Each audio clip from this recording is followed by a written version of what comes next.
오늘 오직 나와 네 집은 여호와를 섬기리라 마지막 시간입니다. 부족해도 주를 위해 일어서리라라는 제목으로 하나님의 말씀 함께 나누겠습니다. 시대가 아무리 어둡고 혼란스러워도 우리에겐 소망이 있습니다. 하나님이 우리와 함께 하시기 때문입니다. 아무리 난리와 전쟁에 대한 소문이 있고 재앙으로 인해 큰 고통을 받아도 우리는 여전히 소망을 가지고 살아갈 수 있습니다. 나의 목자이신 여호와 하나님께서 나와 함께 하시고 반드시 때가 되면 푸른 초장 실만한 물가로 우리를 인도해 주실 것이기 때문입니다. 이제까지 살아오면서 힘들고 두렵고 불안한 때 누구나 다 지나왔습니다. 그러나 그 어떤 때에도 하나님은 우리와 함께 하셨고 하나님은 우리의 고통을 외면한 적 없으시고 우리의 삶에 간섭하셔서 일하실 때 실수한 적 없으시고 언제나 우리에게 은혜를 베풀어 주셨습니다. 우리는 어려움 속에서도 그 은혜들을 느껴왔고 또 혹시 어려움을 지날 때에는 그거 몰랐어도 지나고 나서 돌아보면 하나님의 흔적으로 가득한 나의 삶이었음을 깨닫게 됩니다. 하나님은 언제나 도우시고 은혜 베풀어 주셔서 우리는 오늘 이 자리까지 이르게 된 것입니다. 비록 영적으로 우리가 방황할 때 있고 죄로 인하여서 우리 삶에 고통이 찾아올 때 있지만 그때에도 하나님께서는 다시 주께 돌이킬 수 있도록 말씀하셨고 감동하셨고 그 속에서 한결같은 사랑으로 우리를 품어주셨습니다. 그래서 오늘 우리는 이 자리에 서 있는 겁니다. 과거에 그 은혜가 있어서 오늘 우리가 있는 것이고 우리가 그렇기 때문에 더 큰 믿음 가지고 오늘과 내일을 바라볼 때 하나님은 우리에게 살아낼 수 있는 힘을 주시고 넉넉히 이겨낼 수 있는 능력도 주실 줄로 믿습니다. 지금 비록 우리는 어려운 상황 가운데 있지만 하나님께서 나와 함께 계심을 여러분 믿으시기 바랍니다. 한국교회가 함께 기도하는 이 시간을 통해서 하나님께서 하나님의 뜻을 이루어 주실 것을 여러분 믿으십시오. 개인적으로도 믿고 기도하고 구하는 것 속에서 하나님께서 반드시 가장 좋은 것으로 응답하시고 역사해 주실 것입니다. 하나님은 우리를 위해서 일하십니다. 우리의 새벽을 깨워주신 하나님은 우리의 기도를 통해서 우리가 구하고 우리가 간구한 대로 하나님 역사하실 것입니다. 우리를 건지시고 회복시켜 주실 것입니다.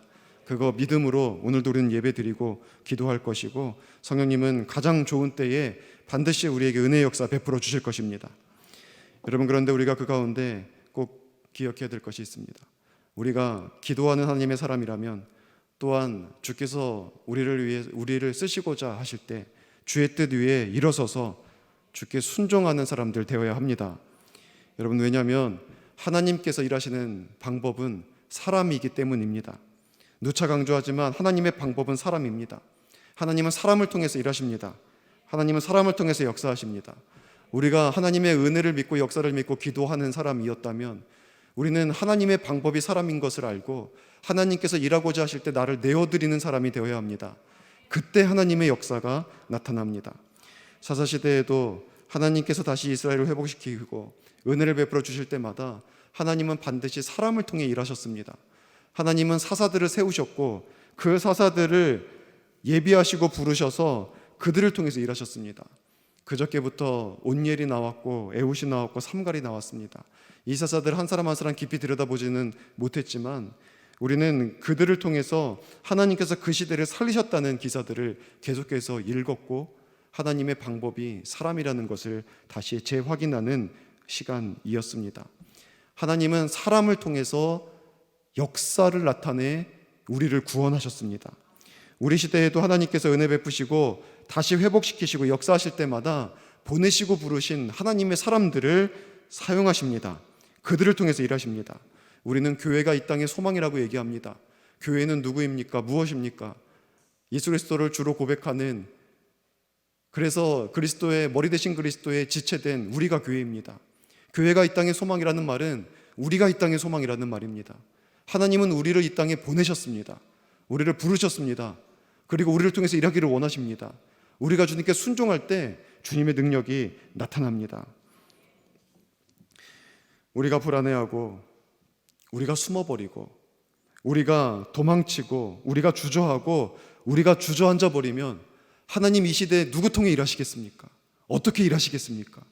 하나님의 방법이 사람인데 여러분, 믿는 자들은 담대해야 됩니다. 믿는 자들은 강해야 됩니다. 믿는 자들은 주님께서 말씀하실 때 주께서 일하신다는 확신 가지고 주를 위해 일어서야 합니다. 우리가 믿음을 일어서고 우리가 기도를 회복하고 우리가 말씀 앞에 엎드려 순종할 줄 알 때 주님께서 우리를 붙들어 사용하십니다. 그러면 능력이 나타나는 거예요. 꼭 뭘 잘해서 주님께 순종하는 거 아닙니다. 능력이 많아서 남보다 더 많이 순종하는 것 아닙니다. 나의 존재됨이 어떠하든지 상관없이, 내가 얼마나 능력이 많은지 상관없이, 내가 약해도 내가 부족해도 주님께서 나를 통해 쓰시겠다고 하시면, 일하시겠다고 하시면 나를 내어드리면 됩니다. 내가 일하는 것 아니라 나 통해 주님 일하시는 거거든요. 세상은 탁월한 사람을 쓰려고 합니다. 더 많이 배운 사람, 더 많은 능력을 가진 사람, 더 많은 재능을 가진 사람, 더 좋은 어떤 집안을 가진 사람, 더 많은 물질을 가진 사람, 그들이 힘이 있기 때문에 그들을 통해서 일하고자 합니다. 그것이 무엇이든 강점이 많은 사람 통해 일하려고 합니다. 개인적으로도 약점보다는 강점 통해 일할 때 분명히 더 능력이 나타나는 것 확실합니다. 존 맥스웰이라고 하는 기독교 리더십의 대가가 이런 말 했어요. 성공적인 삶을 살기 위해서는 자신의 강점에 70%의 초점을 맞추고 새로운 일에 25%, 그리고 약점에는 5%만 초점을 맞춰라. 그래야 성공하는 인생 산다. 자신 스스로도 강점을 볼 때 탁월한 인생을 살아갈 수 있다는 거예요. 전병욱 목사님은 강점으로 일하라는 책 제목도 가지고 책도 쓰기도 했죠. 기독교 리더십도 개인적으로도 강점 주목할 때 성공한다 얘기해요. 사실 탁월하면 더 잘할 수 있는 게 많습니다. 그리고 탁월함이라는 것은 은사입니다. 우리는 은사로 일해야 더 능력 있게 일할 수 있는 것 분명히 맞는 말입니다. 그러나 주님께서 찾으시는 사람은, 주님께 쓰시는 사람은 탁월함을 가진 사람도 주님 쓰시지만 정말 주님이 가장 들어 쓰시는 사람은 주님께 순종하는 사람입니다. 우리 믿는 자에게 있어서 정말 탁월함이, 강점이 필요하다면 그것은 우리가 가지고 있는 재능이 아니라 순종하는 마음, 순종하는 태도입니다. 순종이 가장 큰 능력이에요. 하나님은 순종하는 것을 통해서 일하시니까. 강점을 통해 일한다는 것은 내가 가지고 있는 능력의 최대치를 가지고 일한다는 겁니다. 그러나 순종을 통해서 일한다는 것은 하나님이 나의 삶에 들어오셔서 주께서 일하시는 겁니다. 내가 아무리 가장 이 세상 어떤 누구보다도 어떤 분야에 있어서 탁월한 능력과 강점을 가지고 있다고 할지라도 우리 하나님께서 일하시는 것에 감히 어찌 비할 수가 있겠습니까? 내가 어떤 강점이 없어도, 능력이 없어도, 남들이 알아줄 만한 재능이 없어도 주님께서 말씀하실 때 순종하면 거기서부터 주님이 일하시기 시작합니다. 그래서 나의 능력이 아니라 주님의 능력이 나타나서 주님의 은혜 가운데 놀라운 역사를 우리는 보게 될 겁니다. 여러분, 약해도 주께서 나를 쓰시도록 주님께서 나를 사용하신다고 할 때 내어드리십시오. 나이가 무슨 상관이 있습니까? 여러분 아십니까? 하나님의 말씀을 보면은 가장 주님께서 귀하게 쓰신 사람들을 보면 80세가 넘은 연세 드신 분들이 대다수입니다. 성경에 대단히 위대한 인물들을 보면은 소수를 제외하면 연세 드신 분들이 많습니다. 하나님은 그들을 통해서 일하셨어요. 사람의 능력이 아니라 사람의 믿음을 통해서 하나님께 순종하여 자신을 내어드리는 그 모습을 통해서 하나님은 당신의 능력을 나타낸 겁니다. 여러분, 약해도 주님 앞에 내어드리면 주님 쓰십니다. 모세를 보십시오. 모세가 무슨 탁월함이, 인간적인 개인적인 탁월함은 있었지만 하나님 그 개인적인 탁월함을 일하시지 않았어요. 모세가 주님 앞에 순종할 때 일하셨죠. 모세가 사용한 하나님의 능력이 나타난 도구가 지팡이였습니다. 광야에서 양을 치던 지팡이예요. 이 지팡이가 뭐 대단한 겁니까? 근데 하나님은 그 지팡이를 들어 사용하라고 말씀하십니다. 그 지팡이를 던지면 뱀이 됩니다. 그 지팡이로 나일강을 치면 피로 변합니다. 그 지팡이로 하늘에 먼지를 치면 이로 변합니다.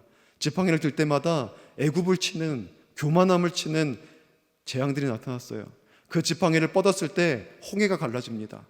그 지팡이를 가지고 반석을 내리치면 거기서 수많은 이스라엘 백성들을 일순간에 그 갈증을 해소시킬 수 있는 강물이 터져 나왔습니다. 이 지팡이가 뭐 대단하다고요? 아무것도 아닙니다. 그런데 주님께서 쓰시면 그것이 정말 천지를 진동시킬 수 있는 능력이 거기서 나오는 겁니다. 마른 지팡이 같은 우리라고 할지라도 하나님께서 쓰시고자 하실 때 나는 아무 능력이 없어도 주님 나 같은 자도 쓰시겠다고 하면은 내가 주를 위해 일어서겠습니다. 주님 앞에 나를 드릴 때 주님은 반드시 우리를 통해서 역사해 주시는 겁니다. 오늘 본문을 보면 에훗이 나오고 삼갈이 나옵니다. 이 에훗은 베냐민 지파 사람이었어요. 베냐민 지파는 이 당시에 거의 멸족된 지파입니다. 사사기 뒤에 보면은 연대기 순서가 아니라 사사기의 시대상을 보여주는 두 가지 사건이 있는데 그 중에 하나가 레위의 첩사건입니다. 학자들은 레위의 첩사건은 사사기 마지막이 아니라 사사기 초창기에 벌어진 사건이라고 얘기합니다. 사사기의 분위기를 보여주는 거예요. 그 기류를. 레위인도 첩을 두는 거예요. 근데 그 첩이 죽임을 당하죠. 많은 이 베냐민 사람들에 의해서 죽임을 당합니다. 그래서 전 지파들이 모여서 이 베냐민 지파를 거의 멸족시켜요. 그리고 나서 이 에훗이 등장하는 겁니다. 인물이 없을 때예요. 베냐민 지파에 강한 사람이 없을 때입니다. 이 약한 지파에서, 아무것도 아닌 지파에서 민족을 구원하는 사람이 나오는데 에훗입니다. 거기다 에훗은 왼손잡이라고 얘기하죠.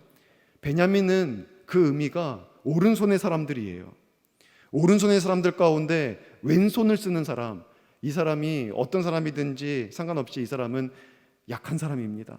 이 사람 능력이 없는 사람입니다. 그래서 칼을 차고 들어가서 이 에글론을 죽일 때에도 이 오른손을 쓸 줄 못하는, 어떤 사람들은 왼손을 더 잘 쓴 거다, 어떤 사람은 오른손을 못 쓰는 사람이다 라고 얘기하는데 저는 후자가 맞다고 생각해요. 왜냐하면 칼을 오른쪽에 찼는데 보통 칼을 오른손잡이는 이렇게 뽑습니다. 이렇게 뽑는 것보다 이렇게 뽑는 게 훨씬 더 싸움을 빠르게 강하게 할 수가 있거든요. 그러니까 보통 이쪽을 보죠. 근데 이 에훗은 일반 사람들이 볼 때에도 이 왼쪽에 칼이 없는 거예요. 오른손을 쓸 줄 모르는 사람입니다. 그러니까 이쪽에 칼을 넣었거든요. 이거 가지고 가서 왼쪽으로 뽑아서 쓴 겁니다. 그러니까 이런 기사들을 볼 때에 오른손을 못 쓰는 사람이에요. 약점이 많은 사람입니다. 그러나 하나님께 쓰시고자 할 때 자신을 내어드리면 동역자가 있는 것도 아니에요. 혼자예요, 혼자. 가장 약한 지파에서, 그 지파 중에서도 가장 힘이 없는 사람, 그 사람이 홀로 그 압제하는 왕 에글론을 죽여서 이스라엘을 구원합니다.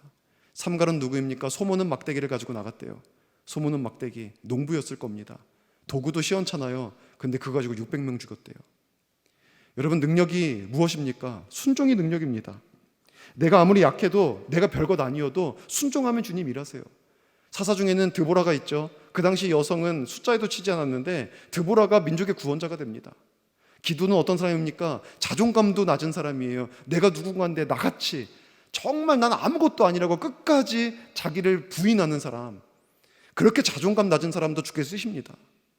삼손은 강할 때 자기의 이 만족과 자기의 욕구를 쫓아 움직이던 사람인데 눈 뽑히고 머리 잘리고 힘 다 잃었을 때, 그렇게 연약할 때 하나님께서 그에게 능력 주셔서 그는 살아있을 때보다 더 많은 블레셋 사람들을 죽입니다. 우리가 능력이 있어서 쓰임받는 거 아니에요. 약해도 부족해도 주를 위해 일어서는 자를 통해 하나님은 은혜와 구원을 베풀어 주십니다. 이제 오늘 우리는 새롭게 다짐해야 합니다. 이 어두운 시대, 사실 앞을 예측할 수 없는 시대입니다. 하나님의 은혜가 필요합니다. 그 은혜를 받으려면 주의 뜻 위에 헌신하는 사람들이 필요합니다. 하나님의 방법은 사람이니까. 여러분, 누군가가 일하겠지. 아니요. 나는 약한데, 나는 병약한데, 나는 이렇게 나이가 많은데, 나는 이처럼 능력이 없는데. 아니요. 다 괜찮습니다. 정말 마른 막대기 같다 할지라도 주님을 위해서 일어설 수 있다면, 주님 말씀하실 때 순종할 수 있다면 주님이 일하십니다. 여러분, 주님께서 나를 통해 일하시도록 내가 부족해도 주를 위해 일어설 수 있는 그런 저 여러분 될 수 있기를 주의 이름으로 축원합니다.